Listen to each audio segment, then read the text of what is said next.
Bismillahirrahmanirrahim. Assalamualaikum warahmatullahi wabarakatuh.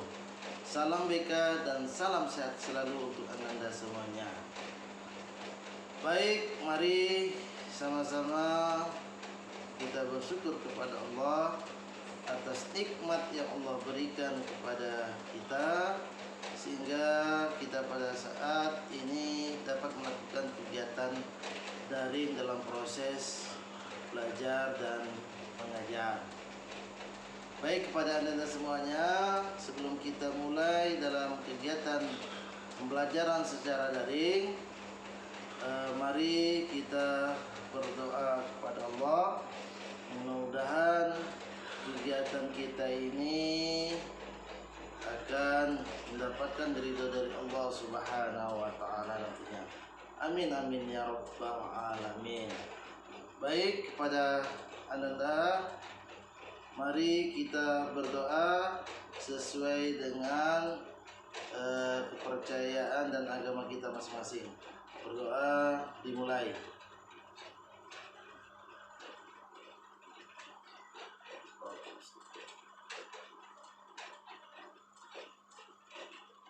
Baik, kepada Anda semuanya, kita sudah berdoa pada Allah Tuhan yang Maha Kuasa. Mudah-mudahan kegiatan kita ini lancar nantinya sampai selesai. Baik, kita akan melakukan proses belajar daring ini, tetapi Bapak ingin bertanya kepada Anda semuanya, apakah Anda sudah siap untuk melakukan kegiatan daring ini? Ya, siap. Mudah-mudahan Anda semuanya siap dalam melakukan kegiatan ini. Baik, dalam melakukan kegiatan daring ini kita akan membahas yaitu tentang konsep atau pemahaman diri kita. Kemarin sudah kita bahas tentang konsep pemahaman diri. Yang pertama itu adalah siapa aku, ya, dan juga dijawab dengan berapa bentuk, yaitu bentuk baik secara spiritual maupun secara psikologis humanistik. Jadi ada dua pertanyaan-pertanyaan yang harus dijawab itu baik secara spiritual maupun secara humanistiknya. Oke, Bapak akan bertanya kepada Anda semuanya, yang secara spiritual itu seperti apa? Ini kita mengulang pembahasan yang telah kita bahas dulu. Secara spiritual, mungkin Anda sudah mendengarkan atau membaca apa yang Bapak sampaikan yang dulunya. Mudah-mudahan Anda semuanya paham. Jadi secara spiritualnya adalah aku adalah makhluk ciptaan Tuhan yang disebut adalah manusia. Itu yang pertama. Kalian bisa menjabarkan itu. Aku adalah makhluk ciptaan Tuhan itu seperti apa? Yang jelas, makhluk yang paling sempurna diciptakan oleh Allah di atas permukaan dunia ini adalah manusia. Karena manusia diberikan akal dan pikiran oleh Allah. Ini membedakan antara manusia dengan makhluk lainnya. Apabila manusia tidak menggunakan akal itu dengan sebaiknya, maka yang disebut dengan ulaika balhum adol. Bahkan mereka itu lebih hina daripada binatang. Makanya kita gunakan akal dan pikiran kita dengan sebaik mungkin, dengan semaksimal mungkin. Nah, ini kepada Anda semuanya. Baik, yang kedua, aku diciptakan Tuhan sebagai tanda yang terbesar atas kuasanya di muka bumi. Maka tanda yang terbesar yang Allah ciptakan di atas muka bumi ini adalah manusia. Jadi sebelum manusia diciptakan sudah ada alam ini. Maka alam kita isi oleh manusia yang bisa mengolah alam ini dengan sebaik mungkin. Itulah yang sudah kita bahas di dulunya. Ini hanya sedikit saja yang akan Bapak bahas tentang masalah siapa aku atau pemahaman diri siapa aku tentang manusia. secara pandangan psikologi humanistik ada berapa bentuk ya. Yang pertama adalah kebutuhan fisiologis. Kebutuhan fisiologis seperti makan dan minum yang harus kita penuhi dalam kehidupan kita sehari-hari. Wajib kita harus memenuhi kebutuhan ini kepada Ananda semuanya. Belajar harus diisi perut dengan kita ini ya. Apa itu? Dengan makanan-makanan, asupan-asupan makanan yang bergizi, sehingga dibutuhkan tenaga untuk proses dalam belajar. Inilah bentuk daripada siapa aku ini. Yang selanjutnya, pertanyaan yang selanjutnya yang lebih mendalam lagi, untuk apa aku lahir dan hidup. Jadi pertanyaan pemahaman diri itu bukan cukup tentang siapa aku, tetapi untuk apa aku lahir dan hidup. Untuk apa aku lahir dan hidup?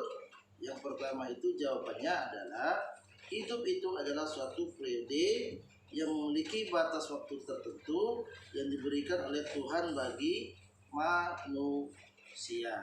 Ya, ini dia. Jadi ada batasan-batasan hidup itu melalui suatu tahapan-tahapan dari masa Ananda dalam kandungan sampai dilahirkan, dan juga bayi, setelah bayi menjadi tumbuh berkembang sebagai anak-anak. Setelah itu proses lagi dalam bentuk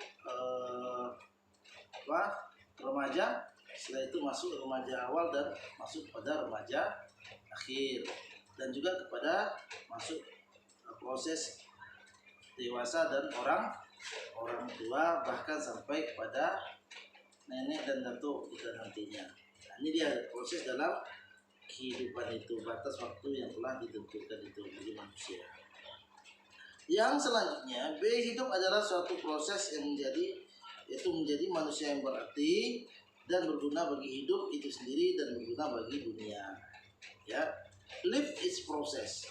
Hidup merupakan suatu proses. Ya, hidup kita melalui suatu proses. Ya, bagaimana proses berjalan awalnya kita itu melalui suatu proses sampai kita berlari proses. Awal kita masuk yang pertama itu ya merangkak dulu, mungkin setelah itu berjalan satu langkah per langkah prosesnya, setelah itu tegak, setelah itu pandai berlari. Itu merupakan suatu proses yang harus kita lewati.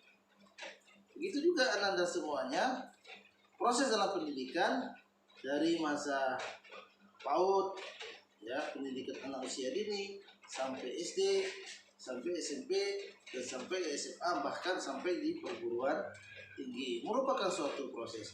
Bahkan tidak akan menjadi orang yang memiliki kualitas dalam pendidikannya dan menjadi orang-orang yang sukses.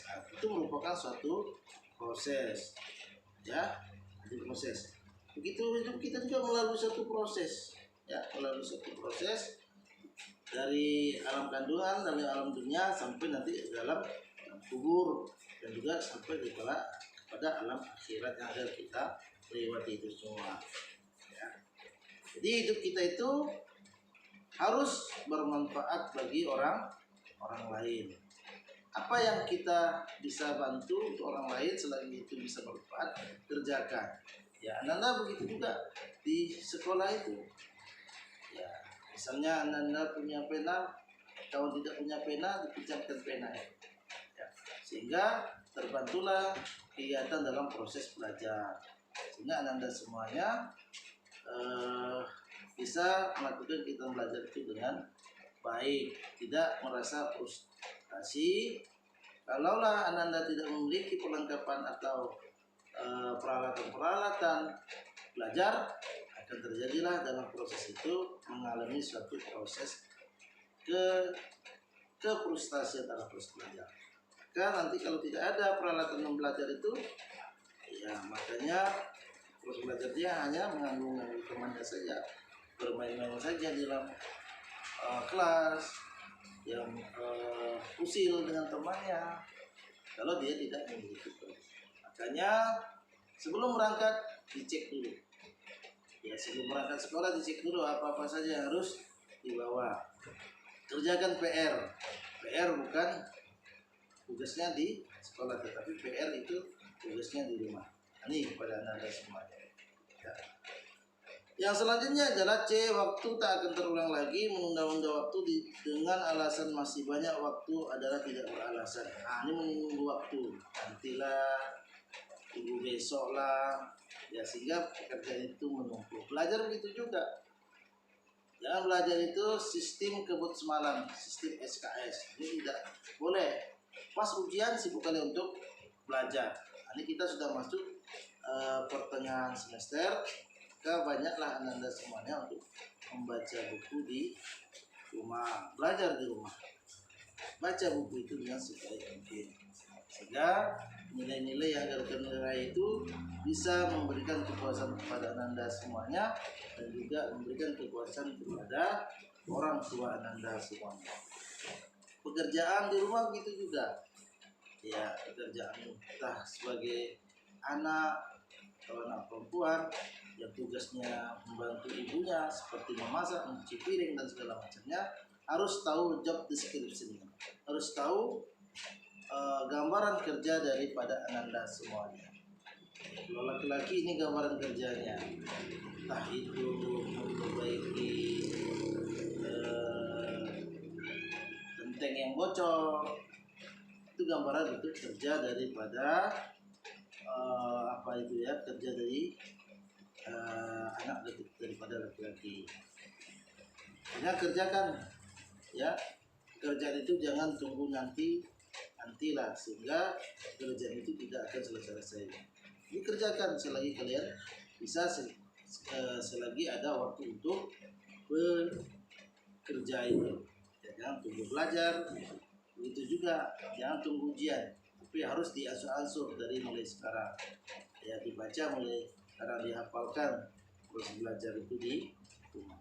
Dan selanjutnya adalah rentang waktu kehidupan tidak seharusnya diisi dengan cara seadanya. Jadi harus memang waktu kehidupan tidak seharusnya diisi dengan seadanya, memang harus berkualitas.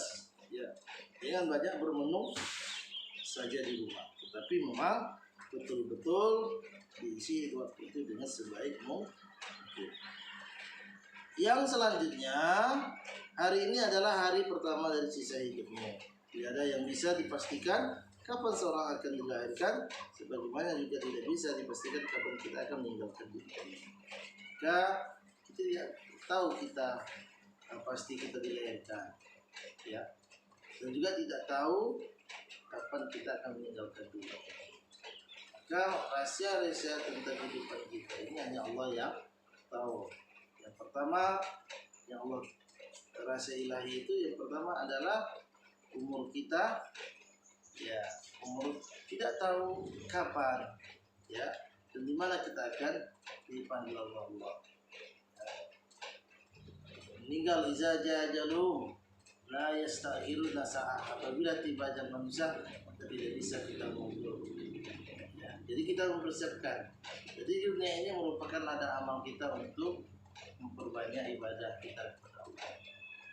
Maka jadikanlah kita manusia yang bermanfaat bagi orang lain. Ya, khairun nas yanfa'un nas. Sebaik-baiknya manusia adalah manusia yang bermanfaat bagi orang lain. Ya. Jadi kalau kita melaksanakan ibadah, maka selalu ingat kematian, sehingga khusyuk kita dalam melaksanakan sholat. Kalau kita bekerja, ingat kita dunia, bahwa hidup kita selama di dunia ini, ya, sehingga kita termotivasi untuk belajar dengan giat lagi, ya. Makanya Rasulullah SAW bersabda, carilah duniamu seakan-akan kamu hidup selamanya, dan carilah akhiratmu seolah-olah kamu akan mati besok pagi. Jadi apa intinya Bapak sampaikan tadi? Bagian anda semuanya di dunia ini cari amal dengan sebanyak-banyaknya, dan juga cari ilmu yang setinggi-tingginya. Ya. Jadi SD, SMP, SMA sampai perguruan tinggi, cari ilmu yang sebanyak-banyaknya. Nah, ini dia pada Anda semuanya, kan gunakan waktu itu dengan sebaik mungkin. Jangan salah pasang. Waktu sholat kita ingat dunia, sehingga tidak khusyuk dalam kita mengerjakan ibadah. Itu juga dalam kita bekerja atau belajar, ingat mati, ya, ingat kematian. Akhirnya malas saja untuk belajar bekerja itu. Cuma saya bekerja atau belajar nanti akan mati juga, kan seperti itu. Ya. Tapi harus ada motivasi dalam diri kita bahwa kita cari dunia ini untuk hidup selamanya, itu memotivasi. Untuk akhirat bahwa kita akan mati besok pagi, ingatkan itu sehingga timbul khusyuk kita dalam melaksanakan ibadah itu sendiri, ya, kepada Anda semuanya. Dan selanjutnya, tak selamanya manusia tergantung pada orang lain, tidak selamanya kamu bergantung pada orang tua. Jadi kita tak selamanya terus bergantung kepada orang tua, bahkan kepada orang lain. Kita harus memiliki jiwa kemandirian dalam dunia ini, ya. Apabila kita sudah tamat SMA bahkan perguruan tinggi, maka ciptakan diri kita mandiri. Ya, kalau perlu cari uang untuk kita sendiri saja. Ya, jangan minta-minta lagi, hanya menyusahkan kepada orang tua dan juga menyusahkan orang lain. Jangan diri kita menjadi benalu atau parasit di dalam suatu lingkungan masyarakat. Ya, kalaulah menjadi benalu berarti kita manusia-manusia yang dianggap sampah di dalam lingkungan masyarakat. Jadi harus mandiri, tidak bergantung kepada orang lain, ya, atau berdiri di atas diri kita sendiri, ya, bukan berdiri bantuan orang lain, tapi kitalah yang memiliki motivasi untuk bekerja, belajar, sehingga kita menjadi orang-orang yang sukses. Tidak berpangku tangan saja, tetapi jadikanlah kita ini orang-orang juga bisa bermanfaat bagi orang lain dan tidak bergantung kepada orang lain dan juga orang tua. Ya, inilah kepada Anda semuanya. Mudah-mudahan kita bisa menghadapi dunia ini, menghadapi hidup ini dengan sebaik mungkin. Ya, belajar, tetap optimis, tetap memiliki motivasi yang tinggi. Oke, mungkin kepada Anda silakan bertanya. Kalau mungkin yang Bapak sampaikan ini agak ragu kalian, jadi silakan bertanya baik melalui jaringan pribadi Bapak nantinya. Itu saja. Lebih dan kurang Bapak mohon maaf. Wabillahi taufiq wal hidayah. Assalamualaikum warahmatullahi wabarakatuh. Salam sehat dan salam BK.